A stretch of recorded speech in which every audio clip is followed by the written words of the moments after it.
Good afternoon, and welcome to another episode of Real Talk with the G-Man.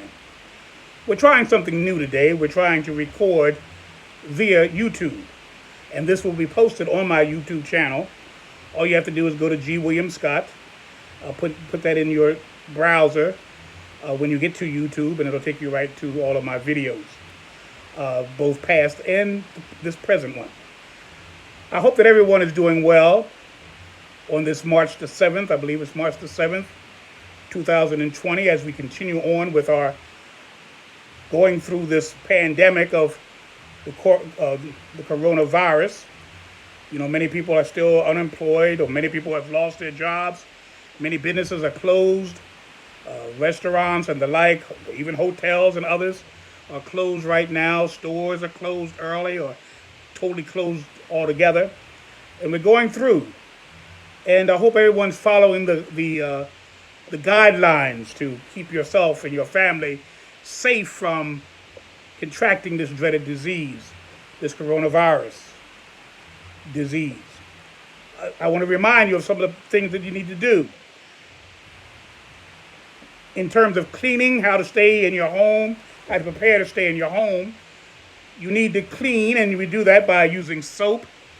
It's the best way that you can clean, using soap for about 20 seconds, at least 20 seconds. I advise people to do about 30 seconds of really cleaning your hands thoroughly, virtually all the time. Anytime you touch something that is foreign to you, or your doorknob, anything that has been sitting around and that have been exposed to air, or maybe some other person or whatever, wash your hands thoroughly for 20 seconds. The thumbs, in between the fingers, the fingernails. Many times people ignore the fingernails.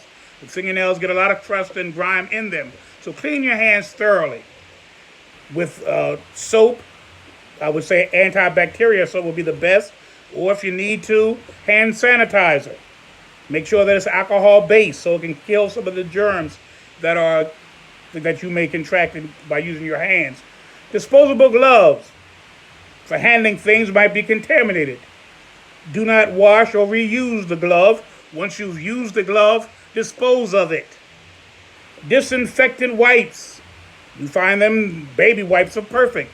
Use the baby wipes. Use other types of wipes that you can make sure your hands stay clean. Towels and clean linens. Make sure that your towels and your washcloths are washed thoroughly and that you change them often so they're not sitting there collecting the bacteria and germs in the virus that may cause you to have this coronavirus. In terms of food necessities, supplies of shelf stable foods, beans, rice, flour, and canned items, enough for a couple of weeks. You know, we're into this thing virtually more than a couple of weeks, because we're going to be in this thing at least to the beginning of May. At least. We don't know whether the heat and the warmer climate will change anything. Many people speculate about that, but we don't know for certainty because we have not seen this virus as it now is. This strain of coronavirus. Coronavirus is not new. Look at your Lysol cans. You'll see one of the things that Lysol can attack and can destroy is the coronavirus. So it's older than this last few months. But this strain is a little different than other strains, and we ask that you will keep in mind that you need to spray. You need to spray your Lysol. You need to spray other bacteria-destroying sprays and using bleach constantly. In terms of food, make sure you have beans, rice, foods that will stay a while. Foods you don't have to worry about. They're in cans, they're in shelves, whatever. You need to put them in your shelves, in your kitchen, in your cabinets. Making sure that beans and rice and flour, other canned items, your vegetables and other things, potatoes that are in cans, other things that will not perish quickly. You need to remind yourself about coffee and tea. And I endorse that because of the warmth, in particular hot coffee and hot tea. It's good to drink cold things. There's no problem with drinking cold things, juices, and even sodas for that matter, water. But it's also good to drink some hot cups of tea and or coffee, whichever one is your preference. I don't like coffee, but I do like tea. So I make sure that I at least drink a cup of tea every day. Put a little lemon in there, a little bit of sugar. A first aid kit. Make sure you have a first aid kit. Most people do. Some are elaborate, some are not. But if you have a first aid kit that has neomorphin in there, other little items, other little band-aids and other things, because even a cut, a little scratch, that open wound, it can be exposed to all kinds of things that are airborne. So make sure you have a first aid kit. 90 days of medication. Make sure that your medications are well supplied. So if you cannot get out, or your drugstore is closed, or you need it at a certain time where your pharmacy is closed, you have your items ready at hand at all times. Make sure your medications. Get 90 days worth. Get 90 days. That's 3 months worth of pills and medications. Work and entertainment. Yarn, art supplies, and other hobby items. Whatever your hobby is. My wife is a crafts person and an arts person. So she does her arts and crafts, and she does them very well. She monopolizes her time with doing that, because she normally is an Uber driver, but she can't do that right now. And when she does attempt to do it, the passengers are far and in between, so it's not as lucrative as it once was before the virus came. I myself, I had been approved to begin training with the United States Census Bureau and also the DMV here in Pennsylvania. But because of this virus, now all of that has been put on hold. It's been suspended at least until sometime in May. So I occupy myself with doing a lot of things like this, posting videos both on Facebook and here on YouTube, other things, preparing for it, reading and other things that I enjoy doing. I do, like my Netflix, I watch some movies, other things that occupy my time. Find something to do. Find something to do that will occupy your time. Find time for you if you have children at home. Many children are out of school right now, indefinitely. Find things to do at home together as a family. This is an opportunity as well as caution and all of that. It's just a dangerous thing, certainly, but it's also an opportunity. You have to look at it both ways. And so if you have a family there, your children, your grandchildren, whatever the case may be, if you have children that are now home because they're no longer in school, make sure that they keep up with their schoolwork first and foremost. But after that, if there's still time to enjoy yourselves, find time to play games with them. Find something on television that will be child-friendly. And you watch it together and enjoy your time together, these precious times. Eat your meals together. Many times families can't eat meals together. Father and mother are working. One's working, one's at home. The children are busy playing and doing their thing and also doing their homework. And many times families now don't get together. I know Easter's coming up, this Sunday coming, and families can't be together. But take some time to be together through virtual reality, through your online service, through your internet. Have three-way conversations, whatever way you communicate, on your phone or whatever, so the families can still keep in contact with each other. My mother is in a nursing facility that is now quarantined, so we can't see our mother this year, my siblings and myself and my family. So what we decided to do, we're going to send her packages of food, of other items that she enjoys, just so that she knows we're all going to call her a certain time of the day, and we're going to talk to her throughout the day, encouraging her. She asked me to make some macaroni and baked macaroni and cheese, and I'll do that, and I'll send my wife down to Jersey and to deliver it to the front desk, and they'll make sure that she gets that. I may get a couple other things if we can't get down into New Jersey. I'm going to still get some things to send her tomorrow, definitely, because we want to get it to her by Saturday. So we're going to do some things because we can't see our mother. We see mother on every occasion that we can.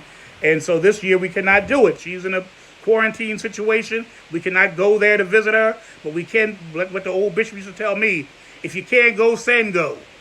So we're going to send a whole lot of go to mother so that she can at least know that we care about her. I call her every single day, and my siblings do as well. just to make sure that she's okay. So we invite and we encourage you to do that. Our seniors that we cannot see, our family members, brothers, sisters, mother, father, cousins, whatever the case may be, uncle and aunt, friends that we have. I'm a senior citizen myself, so I have many friends that are senior citizens. Give them a call. Don't have to be a lengthy conversation, but just give them a call, letting them know that you care about them and that you're thinking about them and that you're praying for them. In terms of your medication, if you develop a fever, before you go to the doctor or you feel that it's nothing more than a fever, immediately begin taking Tylenol. Some other medicines that they first thought were good may incite the virus, may ignite the virus, may aggravate the virus, and make things worse. Tylenol is a good medicine to have on hand and a good medicine that you can use to keep the fever down. Have a thermometer always ready so you can monitor your fever. See how if it's going up, going down dangerously. Anything past 100 or 101 for an adult is very high, and you need to look into that. And certainly a persistent fever, you certainly need to look into it. Cough and cold medicines. Make sure that you have a lozenge, cough drops, cough syrups like NyQuil, and decongestants like Sudafed.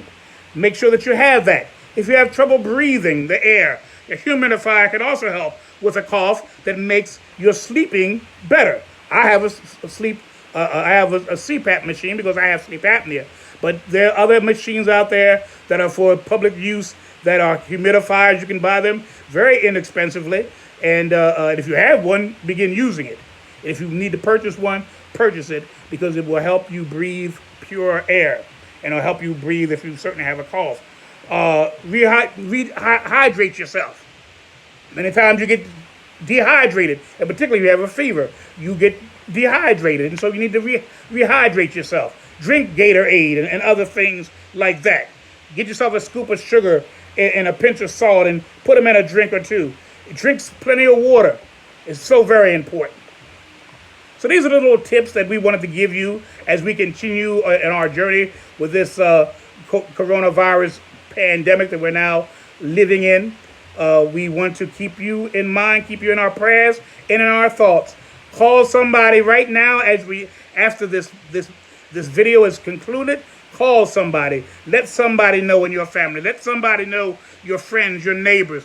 Let them know that they are being thought about, that you are concerned about them, and you are interested in their health and their well-being. Please follow the mandates that have been set before us by the president, by most of the governors, by the mayors of the cities and towns that we live in. They've set a guidelines. Please follow the guidelines. No more than 10 people at any given time. And really, if you can avoid even 10, it'll be good. Please be careful. If you have to go into the hospital, if you have to go into a public facility, make sure you're wearing a mask. Make sure you're wearing your gloves. Make sure that you are always protecting yourself and protecting others. Sometimes we're carriers. We don't have the full-fledged attack of the disease ourselves. We're carriers. So be very, very careful of all of that and be safe, be secure. And when April ends and May begins, we'll come to you again and see how things are. May come before that if something happens that we need to report. But we want to talk about something else today. That's going to be our main topic. It's going to be very brief. I want to talk about what went wrong with Bernie Sanders' presidential campaign in 2020. In my opinion, though Bernie Sanders has what very well can be considered some revolutionary ideas that would, if implemented, significantly shake up our present-day corrupt political and economic systems, yet he himself is not a revolutionary. Instead, he is a visionary. Now, let me explain the difference between the two. A visionary is one who sees things as they could be and as they should be and refuses to accept them the way they actually are. A revolutionary who is not a visionary, rather, who is not a revolutionary, wants to change things from the inside, often deliberately and gradually. A revolutionary who always is a visionary first is someone who wants to see an immediate, abrupt, and drastic change to the status quo, the way things presently are. A true revolutionary demands an immediate, uncompromising change by whatever means is necessary.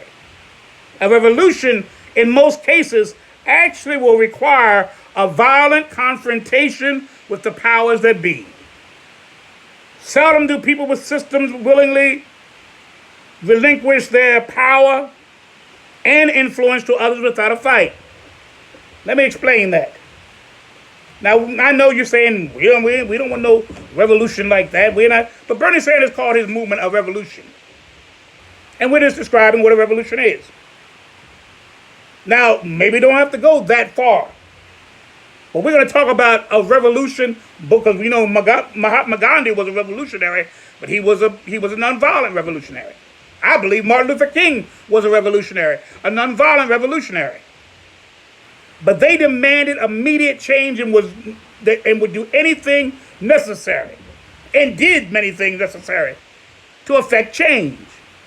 They were not satisfied with letting it happen by and by, and sooner or later things will get better for us, and sooner or later the masses will gain something from those who are the power brokers within the nation. No, they demanded it.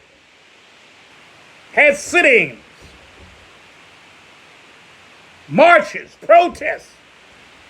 They were jailed, beaten, and even killed for what they believed in. Because power does not relinquish itself, does not give it up willingly. Or you want influence? Well, here you are, take mine. No, it's not going to be that way. You have to demand it. You have to work vigorously and demand it. Not placate to it. Not try to compromise with it. But you have to demand the change that you want.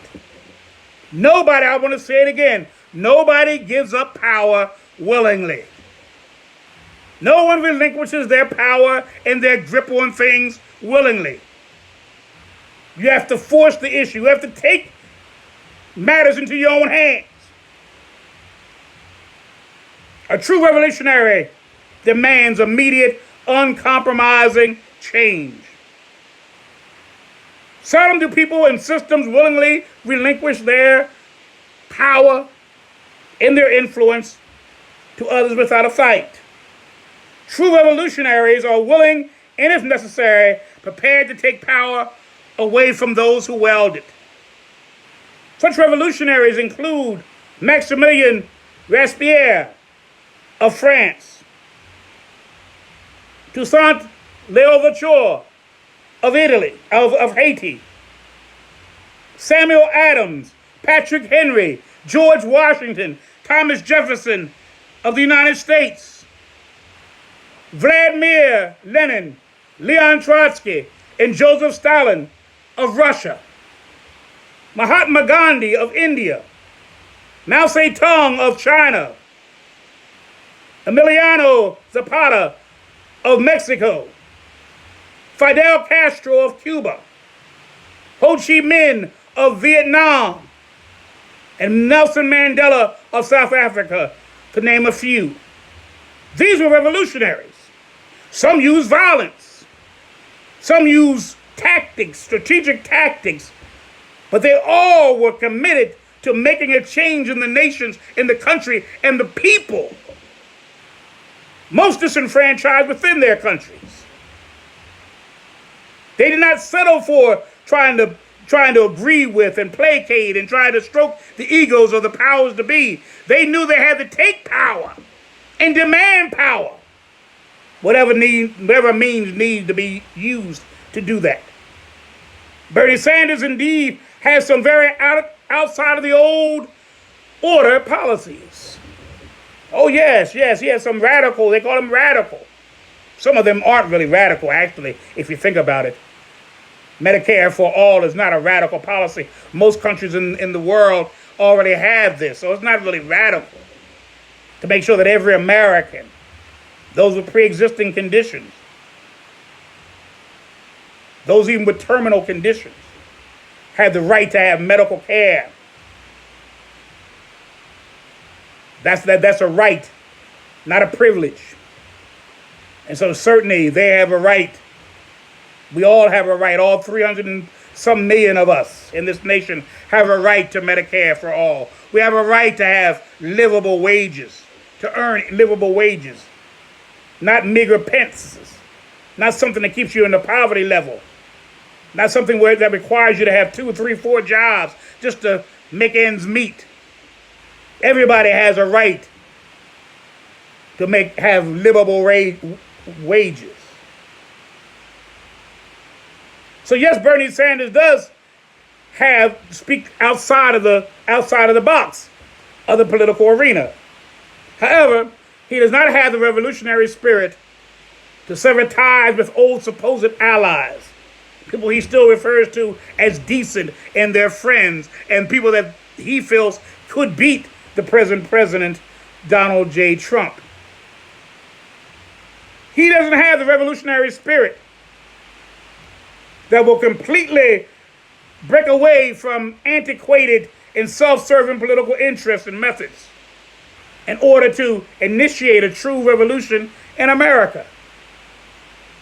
He doesn't have the spirit to push forward his revolutionary ideas, his visionary ideas. He does not have the wherewithal. He wants to be friendly too much. And I'm going to tell you the truth.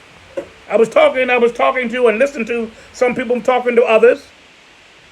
And to me, someone that is in their late 70s, first of all, and will not be running for president again after this time, it would seem like it wouldn't matter to them if this is their last hurrah. I'm going to make it the best last hurrah that I can. I'm not going to try to stroke nobody's ego. I'm not going to try to keep my opinions or my thoughts or my actual factual knowledge about this candidate or about this individual to myself. I'm not going to do it. I'm going to speak up. I'm going to stand up. And let the chips fall where they may. I'm 78 years old. I don't have many more years on earth, let alone in Congress. Then secondly, I believe that if I were Bernie Sanders, I'm not going to align myself with people that were obviously my enemies. They were enemies in 2016, rallying the Democratic establishment against me in favor of Hillary Clinton.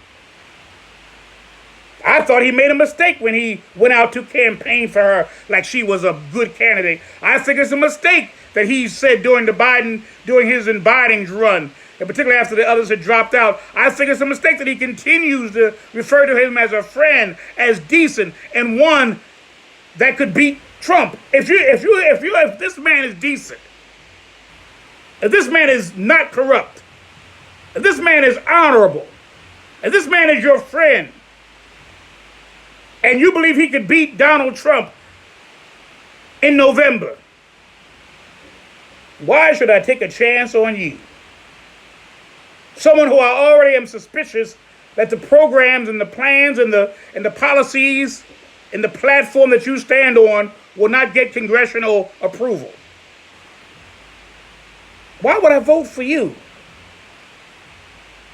To me, he sabotaged himself. To me, he shot himself in the foot by repeatedly, not just one time, and yet you very seldom ever hear Joe Biden refer to him as somebody who can beat Trump. In fact, he says the opposite about Bernie Sanders. He says that Bernie Sanders' ideas are so radical, goes so much against the grain of the establishment that he would never have his policies go forward. So he don't think he's the best choice. Biden makes it clear, I'm the best choice. I'm the electable one. Sanders, on the other hand, says, I believe Biden can win. He's electable. And that's what the people want to know. Who can beat Trump?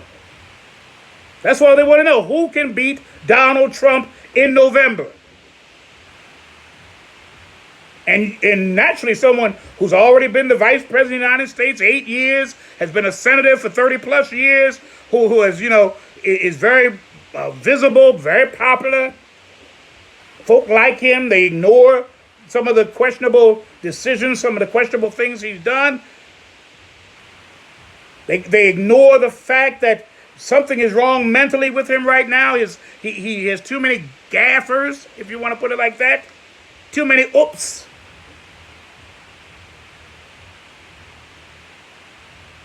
Because Bernie Sanders says, I still think that he is the most decent, honorable friend of mine who can beat Donald Trump. I've never heard of a person give so much credit to their opponent. The reason why Donald Trump won the election in 2016 began with his lambasting every single one of his opponents. You can say that's a bad way to be, and that's wrong, and that's not politically correct, and that's not diplomatic, but the man's president, isn't he? He's 45, isn't he? It wasn't Hillary that's 45. It wasn't someone else that was 45. It wasn't Ted Cruz that won the nomination. It wasn't Mario. It wasn't Jeb Bush. And all them other 16 Republicans that ran against him won by Ben Carson. It wasn't any of those people. He won when the dust cleared. It was Donald J. Trump beating the shoo-in candidate, Hillary Clinton, the establishment's baby child. Beat her. Now you can say, yeah, but she got the popular vote. But you remember, this country the president is not chosen by popular vote alone. It's also it's mainly chosen through the Electoral College. Now we said in 2000, when George W. Bush won through the Electoral College, we were going to try to dismantle, change, or drastically abolish the Electoral College, so it would be direct popular vote that would determine the president. What did we do about it? 16 years later, we had two people. George W. was president 8 years, and Barack Obama was president 8 years, and we did absolutely nothing about the Electoral College. So when 2016 came, the Electoral College once again chose someone contrary to the winner of the popular vote. What are we going to do this time? I've heard people talk about the Electoral College now. It's almost a dead issue. No one's saying nothing more about it. Are we going to get somebody even worse, maybe by and by down the road, than a Donald Trump? Well, we ain't doing nothing to stop it. And if you want real change, you also have to look at the term limits for the senators and congressmen. It's sad when we have corrupt politicians that are elected over and over again, 20, 30, 40 years, even 50 years in a couple of congresspersons' history. Come on now. The president only can stay, no matter how bad a president is, he can only stay 8 years, good or bad. We keep corrupt, self-serving, self-interest politicians who are congressmen and senators in office 20, 30, 40 years, 50 years. And we wonder why things don't change. You wonder why there's no drastic change. And it's our fault, as well as those who are elected to these positions. It's our fault, because we keep on sending them back. They don't do anything for the nation. If it takes you 20 years to make a change, and 30 years and 40 years, and things don't change, maybe you need to change. Maybe that senator needs to change. Maybe that House of Representative member needs to change. And who does that? And in this case, Electoral College does not select the senators. It does not select the House of Representative members. We select them directly. It's the popular vote that determines it. So if you get a corrupt man or woman back into Congress, that's not the Electoral College's fault. It's our fault. So somehow their little campaign, them coming out of the woodwork every 4 years, sways us and convinces us to vote for them.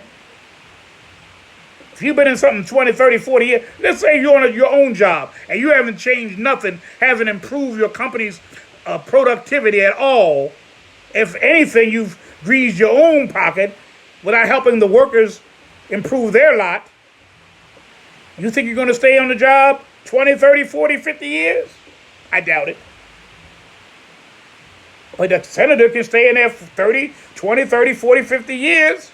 A congressman, a House of Representative member can stay in Congress 20, 30, 40, 50 years. And his district is still run down. His state is still suffering from all kinds of degradation, homelessness, and poverty, and crime, and all of that. And you're going to still send them back. What, to continue the, quote, good work? And why do we always got to settle for the lesser of two evils? When are we going to start choosing a candidate that's better than anybody out there instead of the lesser of two evils? We're doing it again. The establishment doesn't want Bernie Sanders. So we, as the citizens, we select the better of two evils. Biden's record in his past is not much better. In fact, Biden has a record. Trump doesn't have a record like Biden does.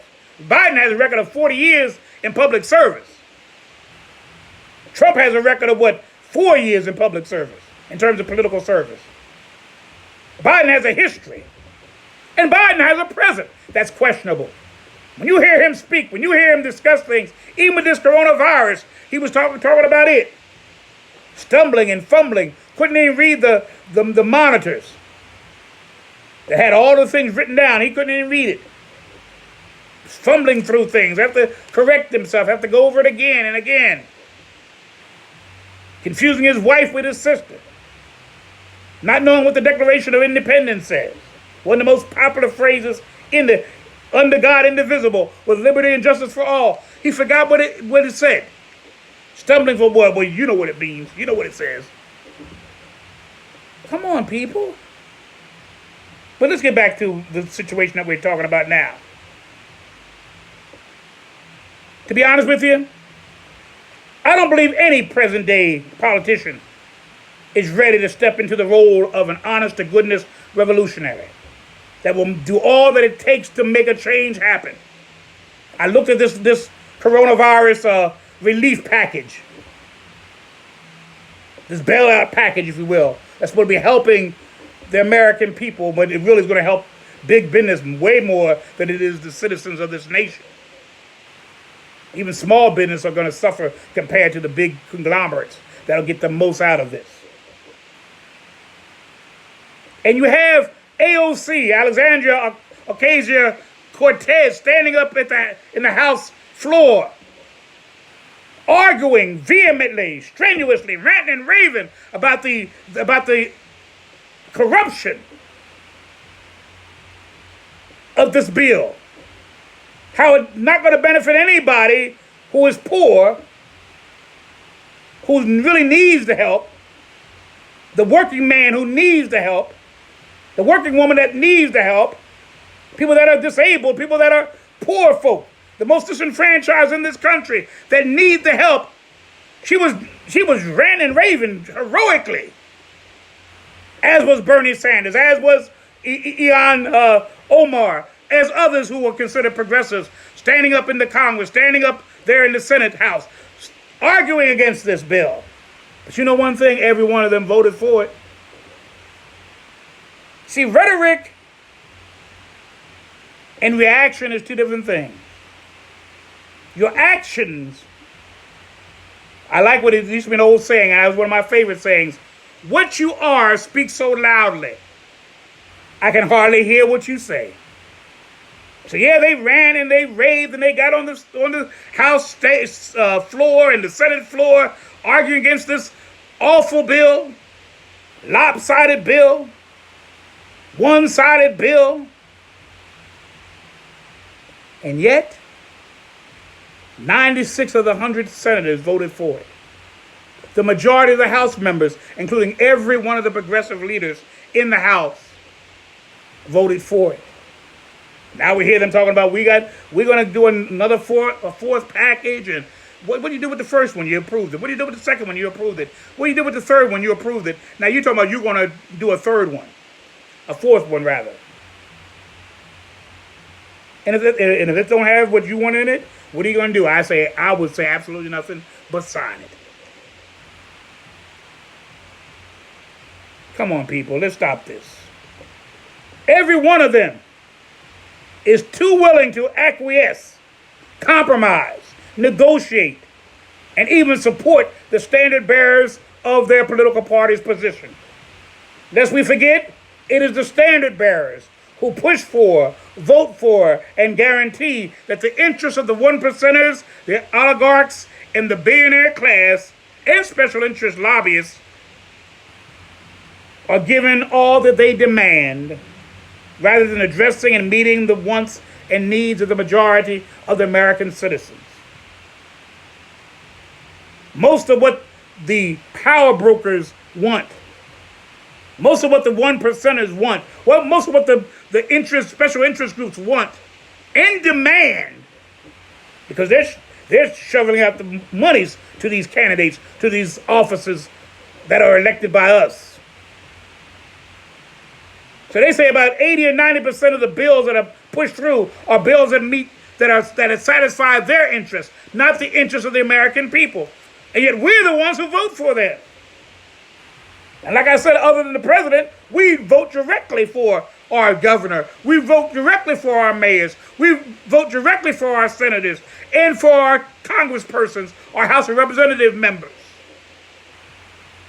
For 30, 20, 30, 40, 50 years, we continuously pull that lever, push that button, sign that ballot, however way you do it, to put them in office for another 2 to 6 years. In order to really lead a revolutionary movement that will shake things up from within the core of traditional American politics, the goals and aims of the revolution must supersede any interest, concerns, or loyalty. You hear what I'm saying? If you are a revolutionary, your interest supersedes any political loyalty, interest, or concerns. When Dr. Martin Luther King, who was a Republican, by the way, was fighting to push for the civil rights of Americans, he went to a Southern Democratic president and worked with him and through him to get the Civil Rights Movement and the Civil Rights Act and the Voting Rights Act and the Fair Housing Act enacted. He didn't care about party. He didn't care about loyalty. Well, I'm a Republican. I don't want to do this. I don't want to know. I will work. He worked with all of them. And he really was not even a staunch anything. He wasn't a staunch Republican. He certainly wasn't a staunch Democrat. But he was willing to work with anybody that was willing to help him achieve the agenda that he wanted to push. And that was civil rights and equality for African Americans and other minorities in this nation. Our politicians, for the main, are too interested in maintaining their political positions and clout within this corrupt status quo political system to do what is necessary to ignite and unite the vast majority of this nation's 335 million citizens together to make the changes needed to make this a sure enough democracy. Unless you forgot what a democracy is, it's a government of the people, by the people, and for the people. A government where the interests of the masses takes priority over the interests of the few, regardless of how much money and influence the few may have. Allow me to conclude with this final thought, if you will, concerning the two remaining Democratic candidates and the consequence of their running for the office of President of the United States. My main concern about Joe Biden is not merely his dubious past as U.S. Senator and as Vice President under Barack Obama, but more importantly, his present mental health and his fitness to serve. The hardest job in the world is being President of the United States of America, especially now with this pandemic in the aftermath to follow. There's going to be an aftermath of all this to follow. I don't care whether it ends in May of this year or May of next year. There's going to be consequences to what has been already done and not done in this situation. And the president has to be not just popular. He or she has to not just be popular, can't just be likable or even electable. They have to be able to serve, to be able to make decisions quickly, to rebuff and rebuke any challenge that they may have to their policies with confidence. They have to be ready to serve. Because this pandemic, let me tell you, it may be over officially in the summertime or whenever before the presidential election takes place. But let me tell you, the aftermath of it will linger for generations. Don't be deceived about that. My concern with Bernie Sanders is that he has revolutionary ideas, that he himself is not a revolutionary, not even a leader in the truest sense of the word. With the strong grassroots support that he had, especially among the youth and those who consider themselves progressives, he should have been a shoo-in in becoming the nominee, in spite of the fact that the Democratic establishment rallied to keep the nomination away from him. He should have been a shoo-in because of the grassroots support. See, Trump was a shoo-in not because the Republicans liked him. In fact, they preferred not to have him as their nominee. But he went to the people. He had rallies and had thousands upon thousands of people at his rally. He went on the Twitter campaign and went to city. He went on the internet and campaigned for himself. So did Obama. They went past the establishment, if you will, in that regard. And that's what we need now. We need somebody that's going to even do one step beyond the other presidents. He would have been a shoo-in. He had and still has, to a lesser degree, however, support enough to at least demand from the party leadership concessions to his pet policies. This is a perfect time for him. We're in a pandemic where a disease is killing thousands upon thousands of Americans right now as I speak, and it's anticipated it's going to kill thousands more before it's over and before we have control over it or before there's a vaccine for it. What perfect time than someone coming in championing the cause of Medicare for all, but he suspended that right now. He said that's not the issue right now.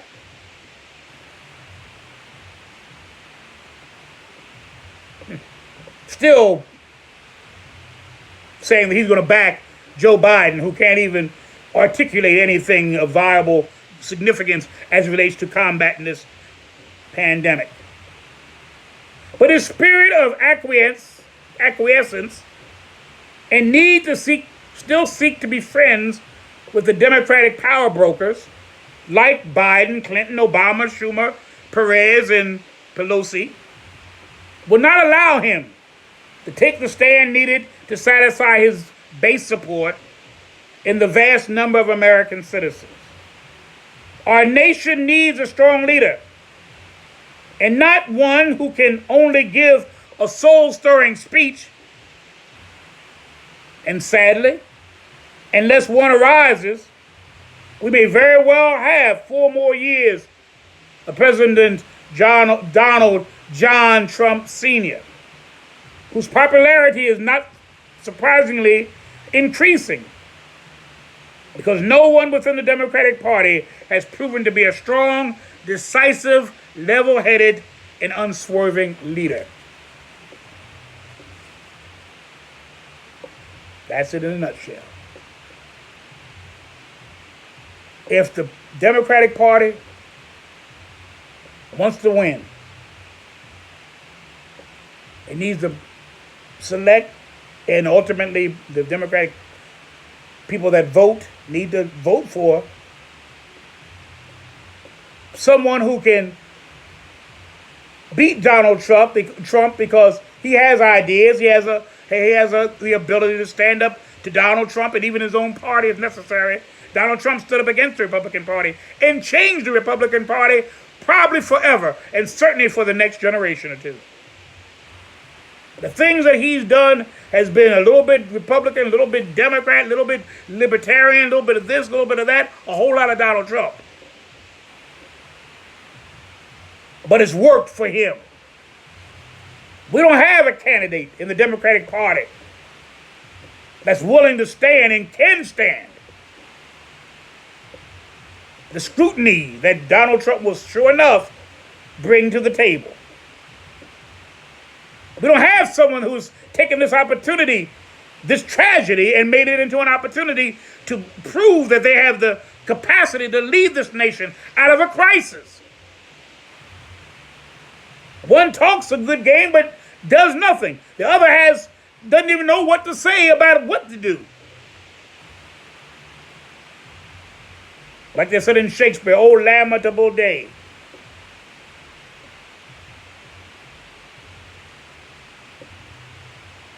Come on, folk. Let's be honest about it. What went wrong with Bernie Sanders? What is wrong with Joe Biden? Will leave us in a dubious situation when November the 3rd, 2020 creeps up on us. When the next election, November 2020, comes, what will happen? I don't know. But I don't know what this pandemic will eventually do. How much this pandemic will impact what people will ultimately choose. So let me tell you something about primaries versus the general election. Primaries are available to people within the party. For example, if I'm a Democrat in my state of Pennsylvania, if I'm a Democrat, I can only vote for a Democrat. Because I'm a Democrat. So I can't go into the primary and vote for anybody but a Democrat. Now, right now, Pennsylvania has not had their primaries yet. It's been pushed back to June. We're supposed to have it in April, but now it's been pushed back to June. So I only have two candidates to choose from. I could write in somebody, naturally. But right now, on the ballot itself, there's only two candidates. At this moment, it's Joe Biden. We know that for a certainty. And it's most likely will be Bernie Sanders, unless he does withdraw himself from the race. But those are the two candidates. I cannot vote for Donald Trump, even if I wanted to, or any Republican for that matter, that would come up. I cannot vote for them, not in the primaries, because I'm a Democrat. I'm a registered Democrat. Now, in the general election, it's a little bit different. I'm a Democrat, but I could vote for a Republican. I could vote for a Green Party candidate. I could vote for a Libertarian candidate. I could write in a candidate that I choose in the general election. It's who I want, cross party lines. I'm not limited to my party. And what happens is, so people are talking about like nobody's going to vote for Donald Trump. Donald Trump still got millions of votes. Millions, not hundreds of thousands, millions of votes in the general election. Yes, Hillary beat him by 3 million votes in terms of the popular vote. But he had millions upon millions of Americans that voted for him. And he had enough support to win the nomination. This is how he won the nomination, let me tell you. Yes, he won the Electoral College, but he did it this way. This is the only way you can do it. He conceded that the cities in my state, Philadelphia, Pittsburgh, and some of the other cities would go and vote for Hillary, which they did. So what he would do, he went to all the rural areas of Pennsylvania, all the suburban areas of Pennsylvania, and convinced them to vote for him. So though the cities of Pennsylvania, the large cities of Pennsylvania went largely for Hillary, which meant that she had more people vote for her in Pennsylvania, yet the state went for Trump because the other counties outside of Philadelphia, outside of the county that Pittsburgh sits in, I think it's Allegheny County that Pittsburgh sits in, outside of those counties, voted for Trump. So the state as a whole and all of its districts and counties voted on behalf of Trump. So yeah, Hillary got Philadelphia. Hillary beat him in Pittsburgh. But the state has, I think, about 16 to 18 counties in it. You won 2. And let me say this, in terms of some of the county that Pittsburgh sits in, the smaller municipalities in that county also were Republican. So the city itself was Democrat, went Democrat, but there were little towns within that county that went with Donald Trump. Same thing happened in Michigan. Same thing happened in Wisconsin. Detroit went with Hillary. But Detroit is one city out of many counties, out of many towns in Michigan. Wisconsin, another one. Milwaukee went with Hillary. But Wisconsin is more than Milwaukee. So you add all that up. And when the Electoral College came, Donald Trump had enough Electoral College votes to become the 45th president of the United States. I remember that Maxine Washington said in 2000, we're going to get rid of it. Other politicians, both white and black, said we're going to revise or abolish the Electoral College. We're going to do away with it. Never again. George W. Bush won because of the Electoral College. We're going to do without it. We're going to make it a popular vote that determines the president. What happened? Nothing happened during George W.'s second term. It still was in place. Nothing happened the 8 years of Obama. It still was in place. And nothing happened when Donald John Trump decided to run in 2016. Now because he won, everybody's still talking about Electoral College. But you notice, no one's talking about it anymore. No one's talking about it anymore. So in 2020, we know it's not going to impact that. That's going to be determined by the Electoral College. It's too late. 2024, most likely, it's going to be in place again. Too late. You have to do something about some things in order to make some things change. You have to change some things in order to make some things change. The status quo will never change anything. The status quo is just that. Keeps things as they are. That's what the status quo means. We're going to keep things the way they are. A revolution never accepts, but will always demand to change things from the way they are to the way they need to be.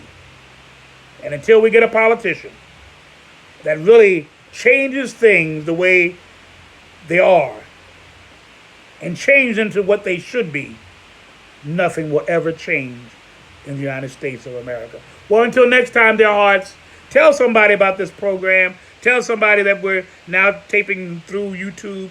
We probably will still do a little Facebook too, but right now we're going to try this method of venue. Tell somebody about it. We're going to share it on YouTube and other social media outlets.